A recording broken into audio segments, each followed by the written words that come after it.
Graça e paz, meus queridos irmãos. Hoje o nosso programa chamado Salmodiai é baseado no Salmo 39 e assuntos de grande relevância como a vida, a morte e também a vida após a morte são assuntos que nós vamos abordar evidentemente nesses salmos, tá? De modo que ele tem uma atualidade muito grande no que diz respeito aos nossos dias, a esses dias em que precisamos também ouvir falar sobre a imortalidade, tá bom?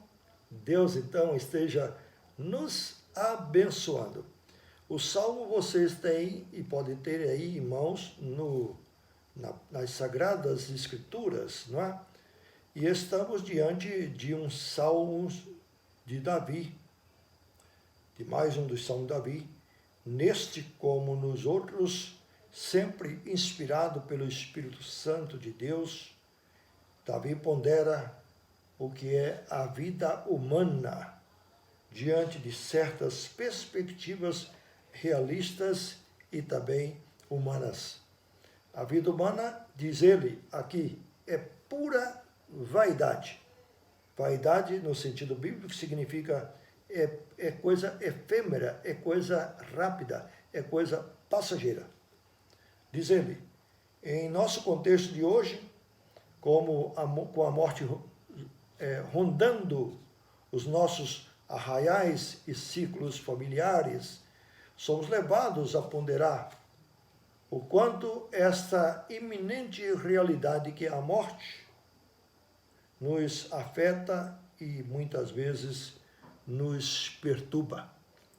Cada um de nós temos tomado medidas e precauções para que ela, a morte, não seja tão iminente em nosso ciclo de vida, no nosso ciclo familiar, no nosso habitat. Por outro lado, não é à toa que tantos e tantas pessoas têm sucumbido à paranoia ou entregando-se à depressão. O modo imposto pelos governadores regionais do nosso país, proibindo a liberdade de ir e de vir, que são direitos, diga-se de passagem, constitucionais aos cidadãos brasileiros. Esse modo tem mostrado-se como verdadeiros paliativos ineficientes, além de contar e de conter no seu bojo, na sua intenção, uma propositura tensional e ideológica. Infelizmente, tem concorrido com a morte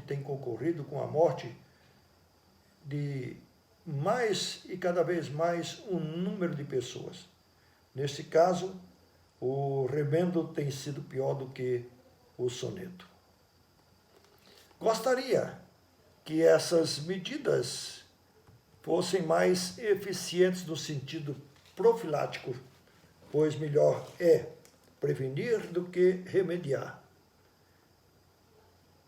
Me refiro, por exemplo, ao tratamento precoce, como se diz, é melhor prevenir do que remediar. E isso se aplica, evidentemente, a esse contexto que nós estamos vivendo.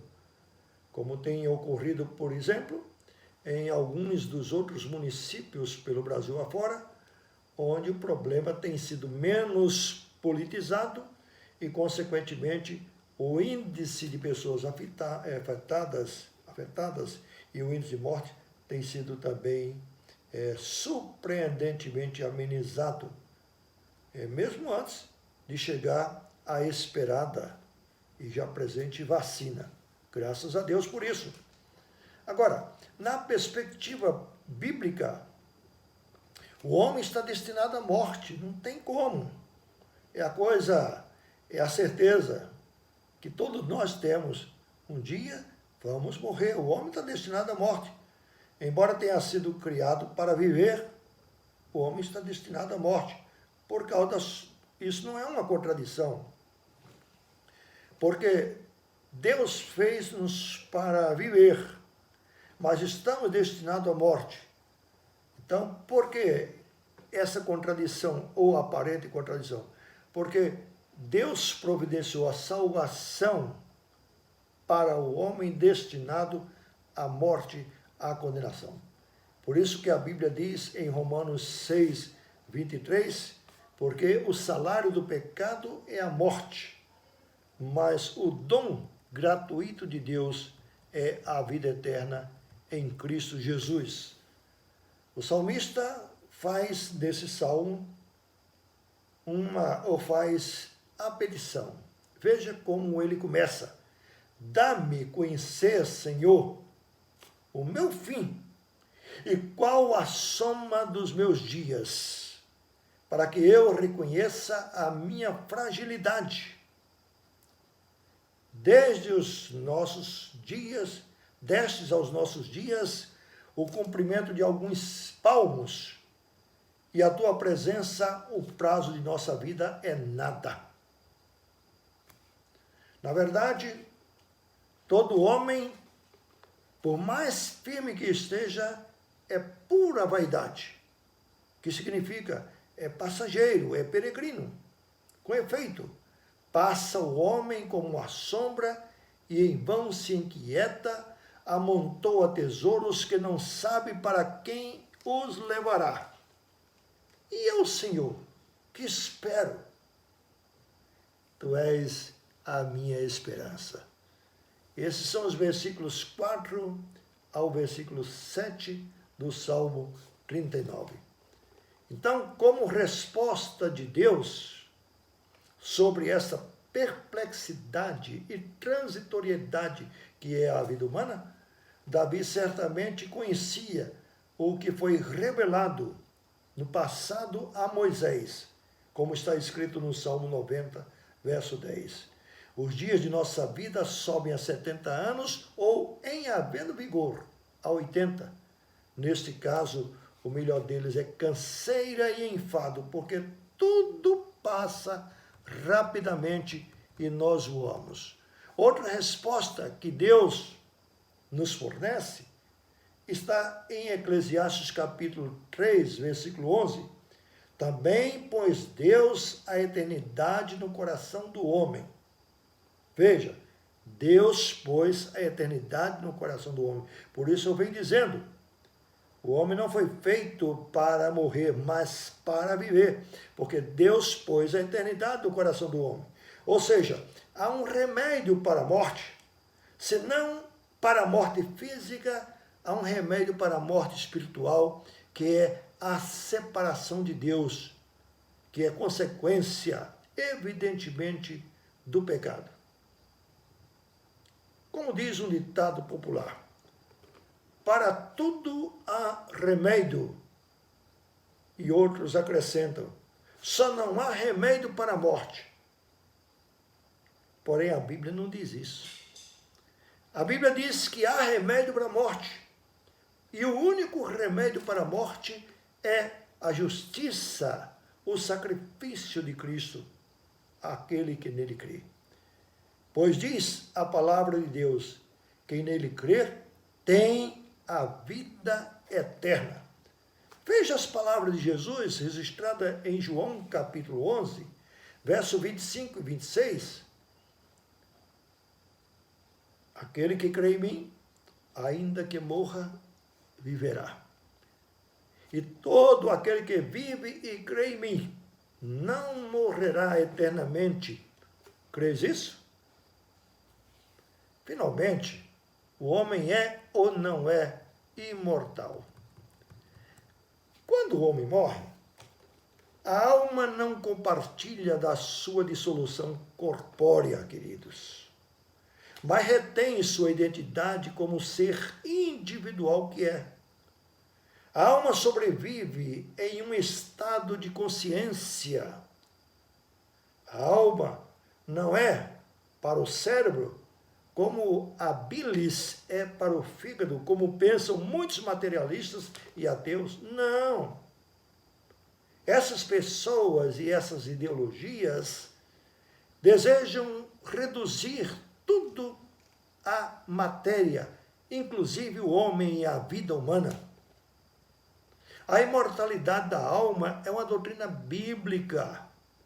Embora haja quem suponha ser um pensamento grego, assim como o destino final dos justos não é o mesmo destino final dos incrédulos, dos ímpios, há uma grande diferença, diz a Bíblia, entre o justo e o ímpio, aquele que serve a Deus e aquele que não teme a Deus, entre o crente e o incrédulo. Na forma absoluta, temos de convir. É verdade, só Deus é imortal, no sentido de que ele não teve começo nem tem fim. Mas nas palavras bíblicas escritas em 2 Timóteo, capítulo 1, verso 8 até o verso 12, está exposto que nosso Senhor Jesus Cristo derrotou completamente a morte e trouxe aos seus eleitos a luz, a vida e a imortalidade, que significa a incorruptibilidade, mediante o Evangelho, diz a palavra de Deus. Neste caso, para o crente em Jesus Cristo, e através da obra e justiça do Senhor Jesus Cristo, a morte eterna não mais existe.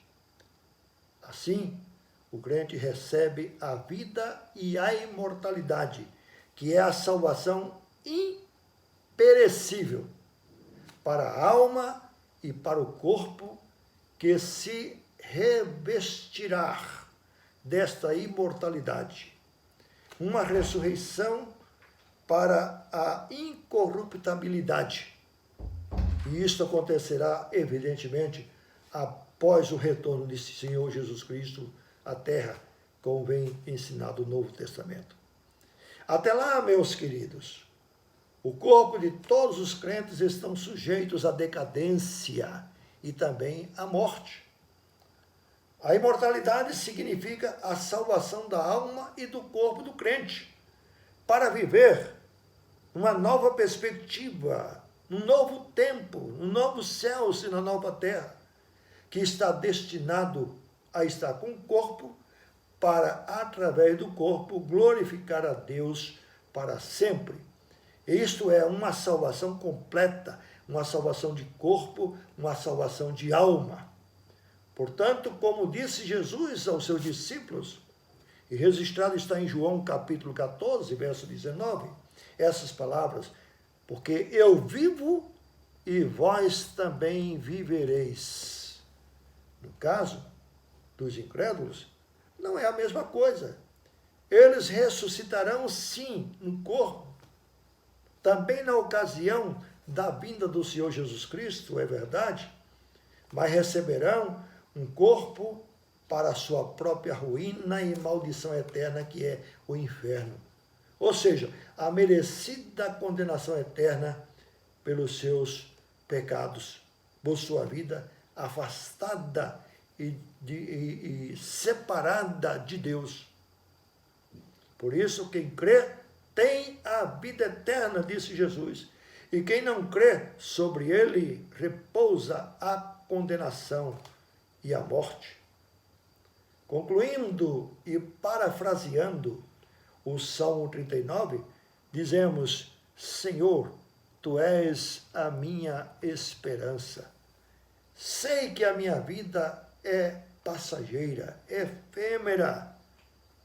E sei também que não devo confiar em mim mesmo, não devo confiar nos bens materiais, nem em qualquer coisa ou em qualquer pessoa, senão no nosso Senhor e Salvador Jesus Cristo, de quem, por sua graça, recebemos a luz, a vida e a imortalidade.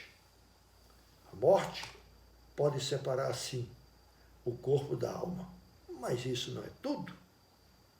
Porque, diz a palavra de Deus, nada, nem mesmo a morte, nem os poderes das trevas, nem altura, nem profundidade, nada, absolutamente poderá nos separar do amor de Deus que está em Cristo Jesus, nosso Senhor.